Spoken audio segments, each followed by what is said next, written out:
Alright guys, it's Radiant and today's video is on the impact of the camera changes in Edge of the Mist. And you'll see right off the bat I have a very high camera right now. In fact, I'm in my tonic, I can get out of it. This is just my short character. I'm a Sylvari, and if you get into this tonic it'll actually raise your camera even more.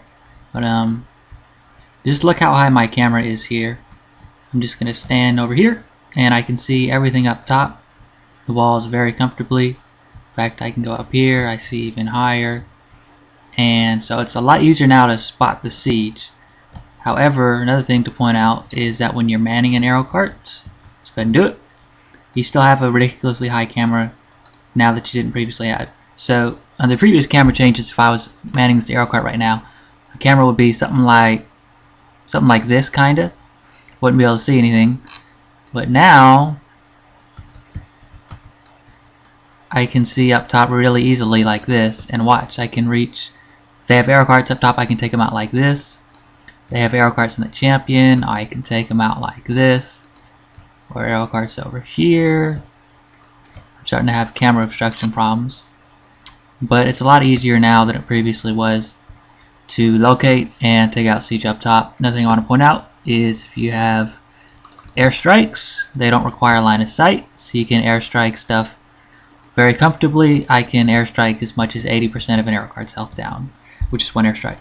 So I'm going to say that if you're commanding, it's mandatory that you have airstrikes, because when you go into attack structures, you want to be able to airstrike arrow carts up top, and the camera changes really help the airstrike since you don't need line of sight for them anyway.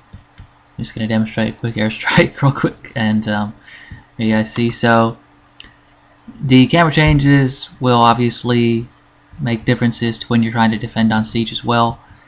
So if I have like an arrow cart here, I can kind of still see over, but it's kind of tough. I'm going to go up top of the wall now. We're going to see what it looks like on the defender screen. You're going to be able to see a little bit further than you previously were. So if I had an arrow cart here, now I can kind of start to aim over that way. But you can see why I have the counter arrow cart spot right here. It's because it's harder for them to take it out. If they have an arrow cart up top, it's just hard for them to reach that. Now if they have an arrow cart here, they're going to be able to take it out pretty easily. Look, they can just aim like this.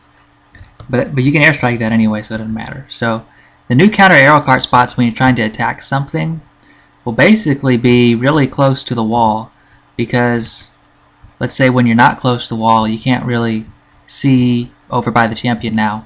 When you put your face to the wall, you can now see over. And so if there's basically, if they have siege around here on the champion, then that's where you place your counter arrow carts, right on the wall, so that you can reach over it. And I'm going to show you on this side as well. Let's see what it looks like when you're trying to attack this thing through North Gate. You can see everything up top very comfortably. Now if I go forward to the gate, you're going to see I have a tough time trying to see over the gate like this, but I'm just going to move this way. I'm trying not to go through the teleporter here. Okay, since I own it, I can see, jump over here. And what I can also do, I've tested this, I don't have it up right now, you build an arrow cart right here.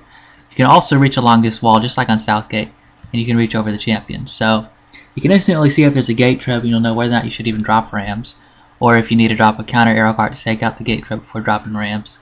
So basically, have your counter arrow carts as far forward to the wall as you can, so you can see over, and then make sure you have airstrikes.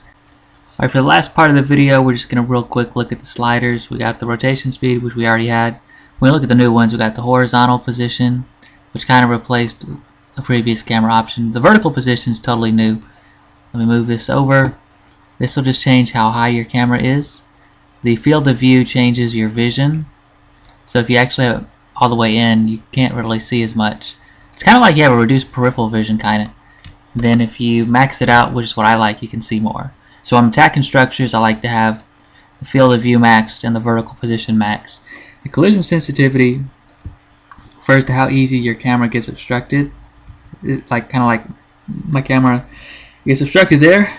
If I max it out, it can still get obstructed, but I have to slide over a little bit more than I previously did in order for that to happen. So I like to have my collision sensitivity maxed as well.